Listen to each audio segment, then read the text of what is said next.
Assalamualaikum warahmatullahi wabarakatuh. Perkenalkan, nama saya Saskia Manda, NPM 224111113 dari kelas Manajemen 22A. Di sini saya akan menjelaskan materi tentang penarikan SDM. Apa pengertian penarikan SDM? Penarikan atau rekrutmen adalah proses pencarian dan pemikatan para calon karyawan atau pelamar yang mampu untuk melamar sebagai karyawan. Proses ini dimulai ketika para pelamar dicari dan berakhir bila lamaran-lamaran atau aplikasi mereka diserahkan. Pengertian penarikan SDM menurut para ahli. 1. Singo di Mejo dalam Edith Sutrisno. Rekrutmen adalah proses mencari, menemukan, dan menarik para pelamar untuk dipekerjakan dalam suatu organisasi. 2. Menurut Herman Sofiandi, rekrutmen adalah serangkaian kegiatan yang dimulai ketika sebuah perusahaan atau organisasi memerlukan tenaga kerja dan membuka lowongan sampai mendapatkan calon karyawan yang diinginkan sesuai dengan jabatan atau lowongan yang ada. 3. Menurut Kaswan, rekrutmen adalah bentuk kompetisi bisnis dan pada saat ini bisnis amat kompetitif. Sebagaimana korporasi berkompetisi mengembangkan, menghasilkan, dan memasarkan produk atau jasa, merek juga bersaing untuk mengidentifikasi, menarik, dan memperkerjakan orang yang paling kualifikasi.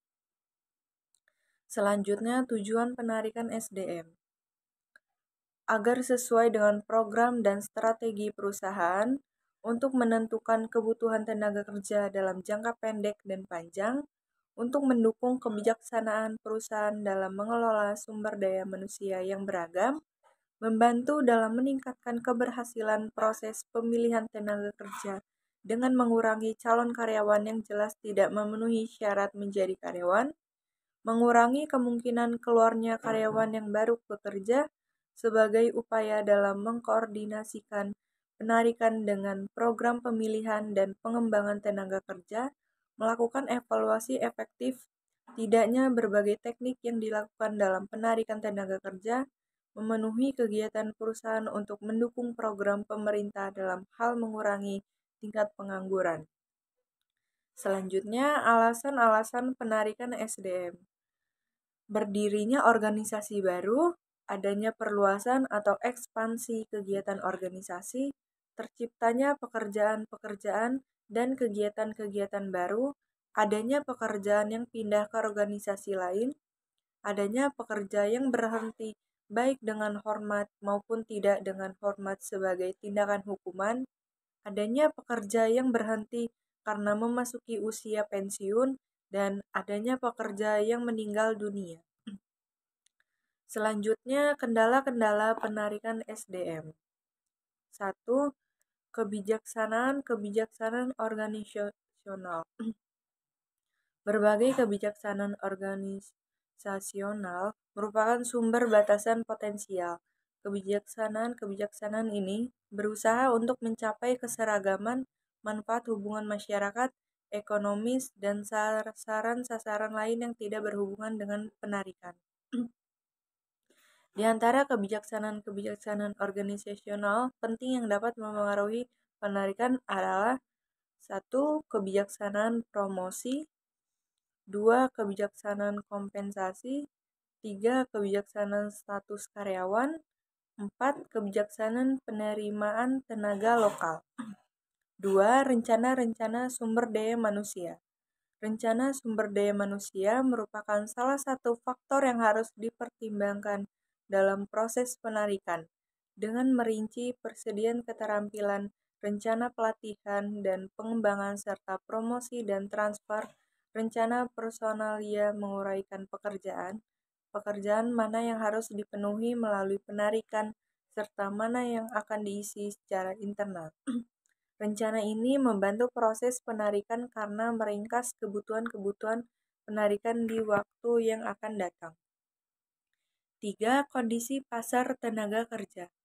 Pasar tenaga kerja merupakan suatu wilayah di mana kekuatan-kekuatan supply atau orang-orang yang sedang mencari pekerjaan berinteraksi dengan kekuatan-kekuatan permintaan atau perusahaan yang sedang mencari karyawan dan dengan demikian menentukan harga tenaga kerja. Pemahaman kondisi pasar tenaga kerja memungkinkan manajemen dapat memperkirakan suplai tenaga kerja yang tersedia untuk penarikan karyawan. Jika suplai dalam wilayah geografis tertentu terbatas, penarikan harus diperluas, dan biasanya biaya-biaya tenaga kerja akan lebih besar.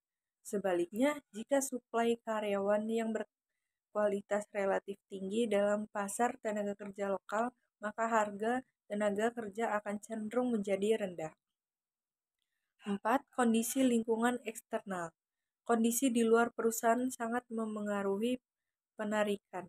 Di samping perubahan dalam pasar tenaga kerja, tingkat pengangguran, kondisi dan tingkat pertumbuhan perekonomian, hukum pembunuhan, proyeksi angkatan kerja, kelangkaan tenaga kerja dengan keterampilan tertentu, dan kegiatan penarikan pesaing semuanya akan berdampak pada upaya-upaya penarikan oleh perusahaan.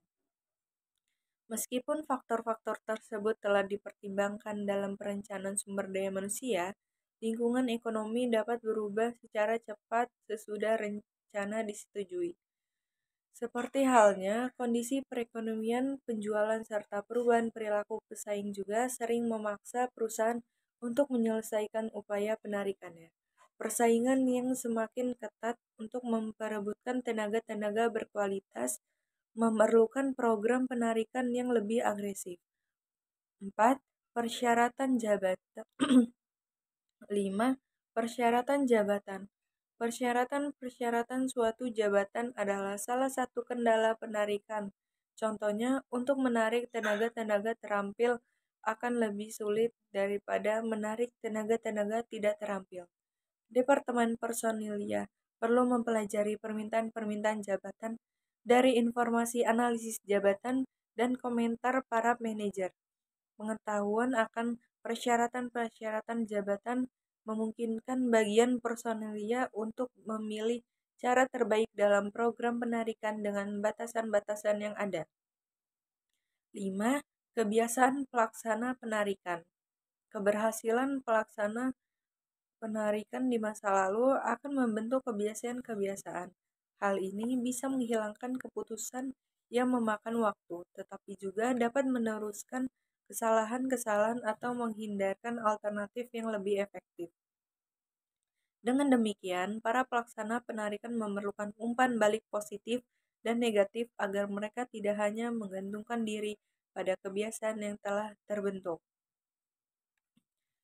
Sekian itu saja yang dapat saya sampaikan. Terima kasih. Wassalamualaikum warahmatullahi wabarakatuh.